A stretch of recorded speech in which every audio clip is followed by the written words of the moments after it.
Welcome back. I am so glad you chose to visit with me again.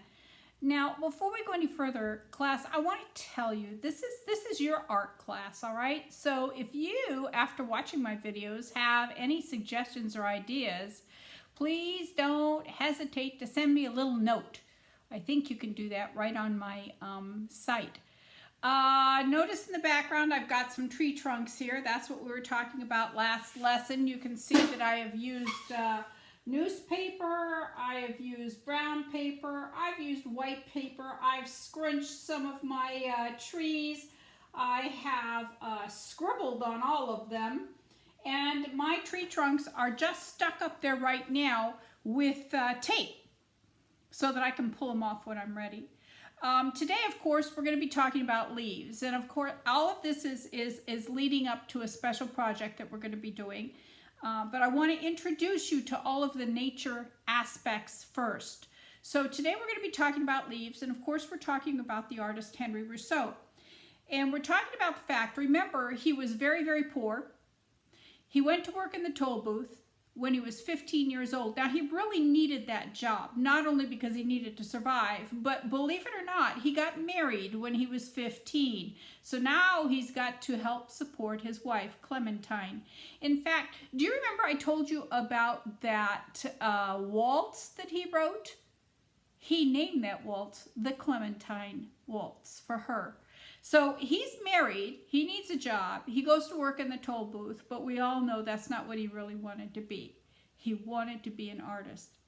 Now there's going to be lots of problems here, and one of them is the kind of artist that he wanted to be. You see, he wanted to be what is called an academic artist.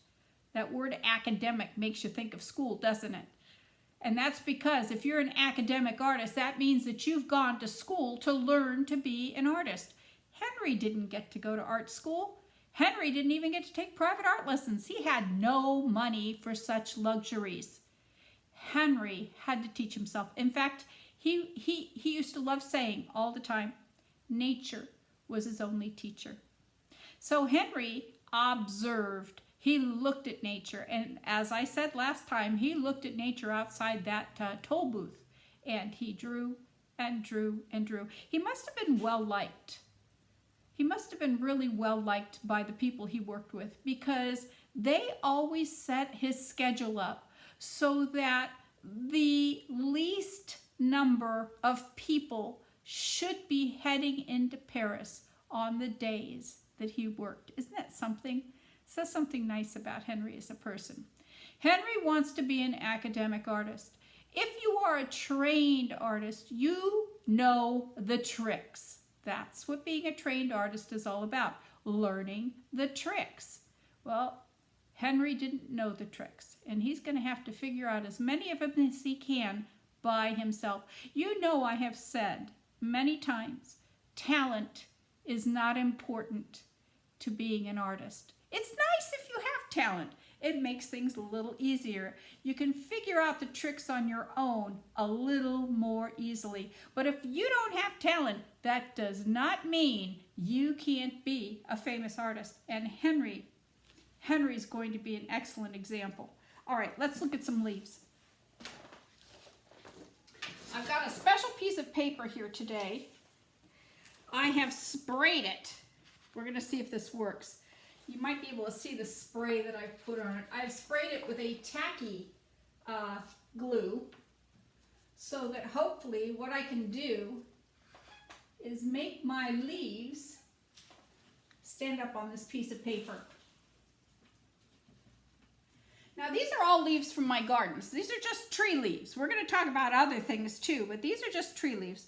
And I think I'm going to start with my fruit trees. My fruit trees are all out back here, and I have a pomegranate tree out back. It's an interesting set of leaves. They don't, you know, if you just want to do one, it's long and skinny, but they kind of come in a group. Let's see if we can make this one stick up. So I picked the whole group so that you could see how the group grows. Woo, not bad. Then I have a pear tree. This is an Asian pear. It's otherwise known as an apple pear. This is a pretty regular leaf, right? This looks like the leaf that, when you say leaf, this is kind of what you think about when you say the word leaf, right? We'll put that up here. That's an Asian pear. And of course, you can't live in Sebastopol and not have an apple tree. Well, you can. But I don't know why you'd want to. This is my little apple tree leaf. Kind of like the pear, isn't it? They're very similar. You can see they have what we call a serrated edge. Can you see that that edge is like little tooth marks? And it's kind of got an oval shape with a little point at this end and the stem at the other. Those are my... Oh, I have one more fruit tree to share with you. One of my favorite fruit trees. This is one of the oldest fruit trees cultivated by man. Are you ready for this one? Here is a fig leaf. Now look at how different that fig is from our apple, our pear, and even our pomegranate tree. Isn't that cool? This is a fig leaf. Okay, it's a kind of a small one. We'll see if I can't stick it up here. It's kind of curled.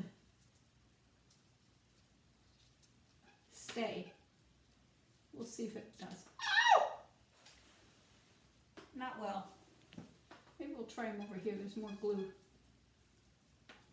Good. That should do it. Got a couple more leaves I want to share with you on some of my trees. Do you remember I showed you that tree that had all the lichens on it? It wasn't real happy about being here. Oh, wait a minute. I've got its picture here. Let me show you. Had all these lichens because it is an eastern redbud. It wasn't happy living in my garden. Remember all those lichens? They're growing all over this tree. Look at them all. But it certainly has a beautiful leaf, and this is one of the reasons I have not one, but 3 of them in my garden. Would you check that out? It is a perfect heart. Isn't that beautiful? And do you love that it's kind of red with green veins? Boy, I wonder if you'd think to do that. Nature is amazing. Okay, so there's my redbud tree leaf. Doesn't want to stick there either. Fine. And the next 2 leaves come from the same kind of tree, but they're different colored. Now these trees are big favorites of mine too. These trees are Henri Rousseau's walking sticks. Otherwise, their proper name is a contorted filbert. Contorted filbert tree. In fact, I'll be showing you the branches on this contorted filbert at some point. You will be pretty impressed, I think. When we say contorted, does that mean that it's just going to go like this? Or when we say contorted, does that mean it's going to go like this? Yeah, well, wait till you see the trees. Get my leaf back. Can't lose my heart. Come on, little leaf, stick. There we go. I think it'll stay now. And my last group of leaves that I'm really excited to share with you, because I have a lot of these trees in my garden, are these. They are maple leaves. Now you might be familiar with a maple leaf. Look at that. Doesn't that look kind of familiar to you? Let's see if I can get it over here where we can see it in the white. Doesn't that look kind of familiar to you? A maple leaf. This is a palmatum. It's your regular maple, okay? So here we go. A regular palmatum maple leaf. But then it gets pretty exciting because I have all different kinds of maples in my garden. These are small trees, so they can stand living in town. This one is called a lace leaf maple. It's a beautiful little green lace leaf. Look at that leaf. Look at how it's divided into all those sections. There we go. Isn't that pretty? Green all around with a little bit of red right at the edges. But then, check this out. I have another lace leaf maple, but it's red. want you to see all the segments.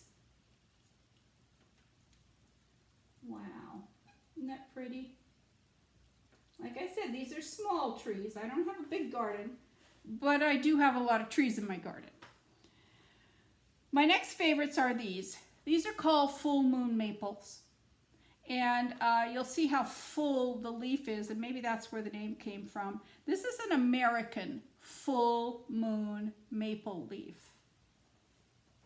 Can you believe how different all these leaves are? One of my all-time favorite maples is this one. This is a Japanese full moon maple leaf. Isn't that a gorgeous color? Oh boy, I'm running out of space. And last but not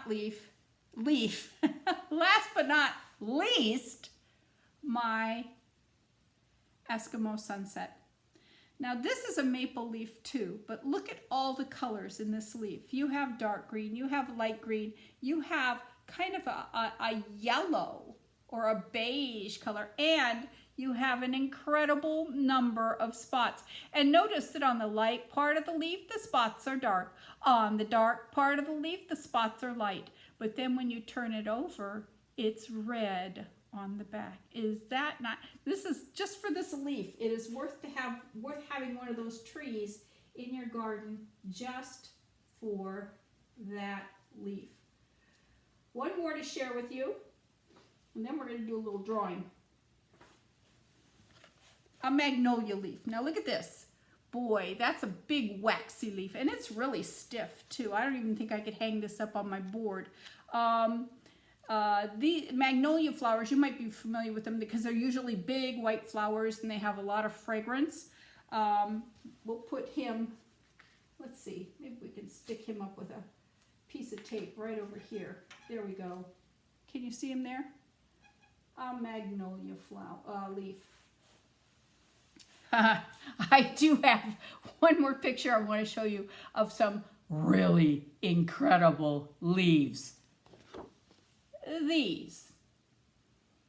Now these leaves were in my garden for a couple of days and I couldn't resist taking a picture of them. Do you think that these leaves are real? No. In this case they're not, although there are plenty of leaves in this world that are that big or bigger. These leaves were made by our TK artists this year in art for our legacy project. And when you come back to school at Gravenstein School up there in the turnaround circle with our creek, with all our fish in it now, you will see these leaves. They are amazing, just like my artists. All right, we'll put those leaves right over here. Can you see those? Yeah, you sort of can. Okay, let's talk about leaves. Now, Henri drew. And Henri drew mostly with pencil because that was the easiest thing to carry around with his notebook and a pencil. And he would sit there and draw, as I told you, in his toll booth. Now, I want to share with you a couple of his drawings, and then we're going to take the time to draw a leaf. I'm not going to draw in pencil because of the bright light. The pencil doesn't show up. We'll choose a leaf. Guess which one I'm going to choose. We're going to choose a leaf, and then we're going to draw that. I'm going to use a black crayon. My assignment for you today is to go out into your garden and pick some tree leaves. Now, all of these came from trees. We haven't even started looking at the other plants in my garden or in yours, but I want you to look at the tree leaves. I want you to start understanding how many different forms nature can take just in trees. So, I'll be drawing in a black crayon. Only before we start drawing, I want to show you a couple of Henri's drawings, his pencil drawings that he made in the toll booth.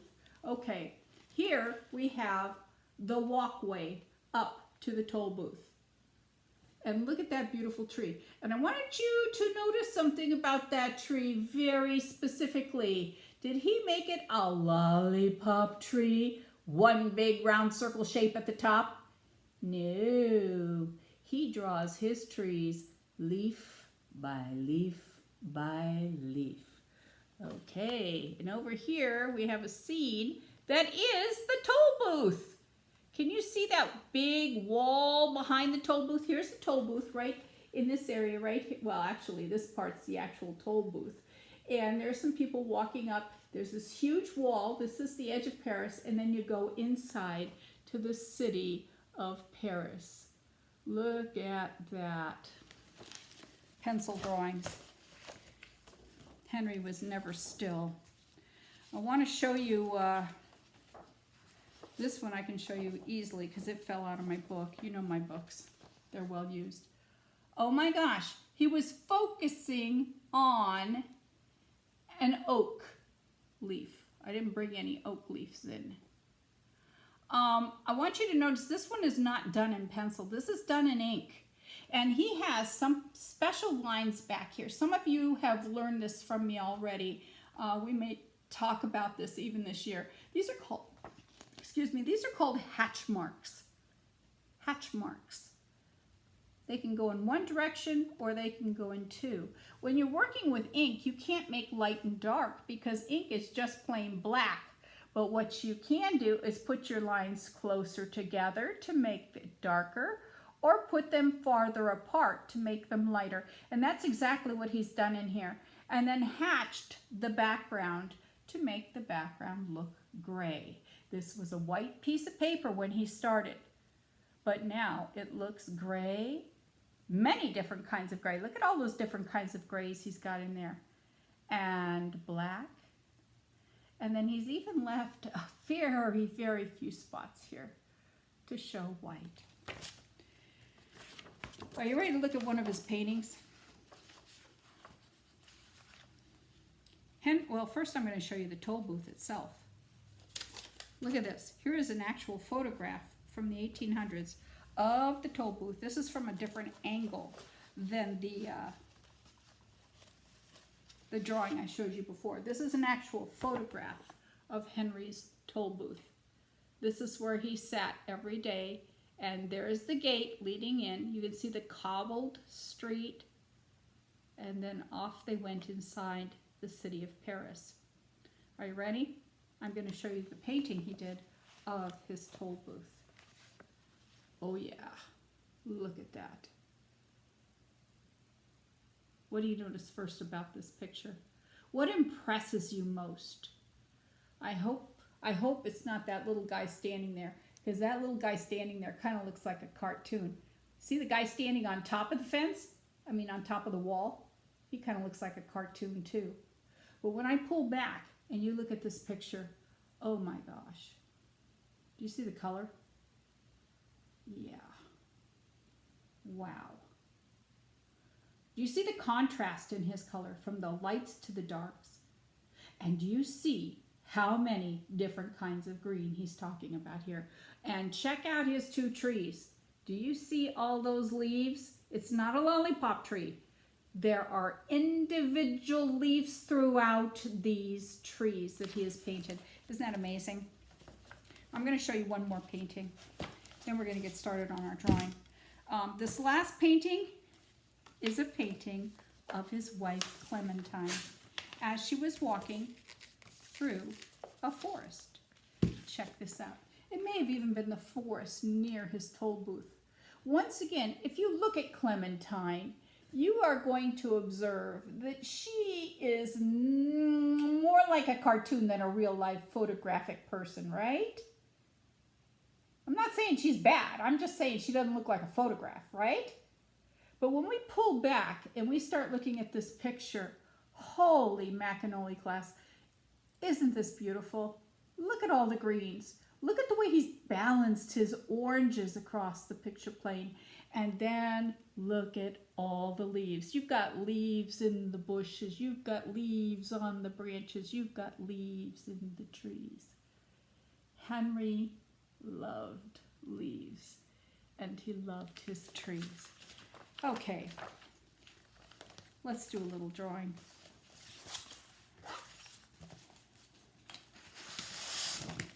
You guys figured out which leaf I want to draw? My favorite one. To demonstrate, I am going to draw for you this amazing Eskimo sunset leaf. Take down our leaves here. That was just one quick walk around my garden. There's plenty of leaves out there I haven't shown you. We don't have time for all of them. Too wonderful, aren't they? Okay. Now I'm going to stick this leaf up here. I'm going to just tape it like I did my tree trunks. And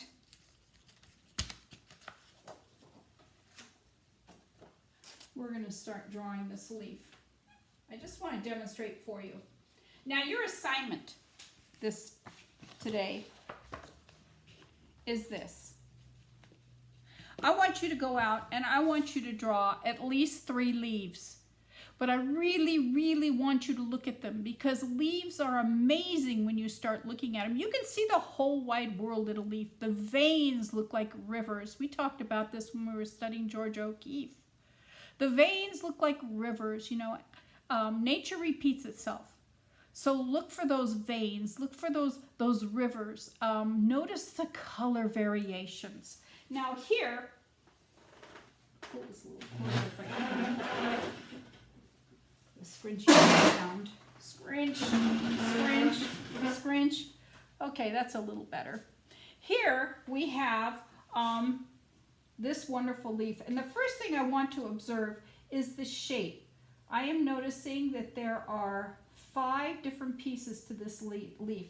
So very quickly, now, if I were you, I'd be using a pencil. I think pencil is great for just sketching, but I don't think the pencil will show up. I'm going to start with 1, 2, 3. What? Is somebody out there saying, that's too hard, I can't do it? That's okay. That's okay. These are hard shapes. But remember what we've talked about before. When you go to draw something, when an artist goes to draw something they're not familiar with, they're going to look at the overall shape first. I should have started that with you too. So when I look at this overall shape, what I'm seeing is an oval. Do you see that oval shape behind the leaf? So then I'm going to come back. All right, let's do this step by step. 1, 2, 3, 4, 5 segments and a stem. Now once I start drawing, of course, I'm going to observe the fact that this has a toothy edge too. We call it a serrated edge. So I'm going to come back and I'm going to make that edge serrated. Now I'm not going to do this whole entire leaf because I could spend 45 minutes just drawing this leaf in front of you. Which is exactly what I want you to do because I want you to really observe the leaf. Now, we're going to look at these 2 sections for a moment. Inside these 2 sections, I can see the veins coming right out from where the leaf comes. There are veins that go right straight through here, right straight through to the next part, right straight through down to the bottom, right straight through here, and one goes right straight through here. All right? Then you can see that this part of my leaf is very light and this part of my leaf is very dark. Now, doing the light part of my leaf isn't so difficult because all I'm going to do is put a layer of gray over my sections here that are light. That's not too hard. Then I'm going to come back to this piece and observe that, oh my goodness, you know, these are like blood vessels. These are blood vessels for the leaf. And if the blood does not feed, in this case it's sap, isn't it? If it doesn't feed the entire leaf, then the leaf will not survive. Check this out. Ooh, how cool is that? If I were to get a microscope and get in here really closely, I might observe that there's even smaller veins coming off of these larger veins. Now I'm going to come back and I'm going to do my spots. Do I have to do every spot exactly as I see it? Of course not. I'm an artist. I'm not a photographer. I am an artist. My job is not to reproduce nature perfectly. My idea is to give anybody who wants to look at my picture a hint of what that leaf looked like. Now we're getting to the darker part, and that gets a little more complicated because I can't just make it darker. Now if I was using a pencil, this would be a whole lot easier. That's why we have erasers. I could just make this whole piece of leaf dark. And then I could erase out the little light spots. But unfortunately, I'm using a crayon, which means that I have to remember to leave little white spots. Now I'm going to go ahead and draw my leaf. And the next time, maybe I'll redo it in pencil so I can show you how it works when we use the eraser. But I'm going to go ahead and finish this leaf. And the next time we meet, hopefully I'll have 3 leaves that I have completed. Remember, don't glue them down to anything. We just want to keep them. You might want to make a little folder to put them in. Keep them because eventually they're going to become part of our school collage. Maybe. We'll see. Okay, I think that's enough for this time. You have done an excellent job. Don't forget, if you think I need to be doing something a little differently in my classes, these classes are for you. Please don't hesitate to let me know. I miss you guys, and it's so much fun to have this opportunity to connect with you. Keep drawing.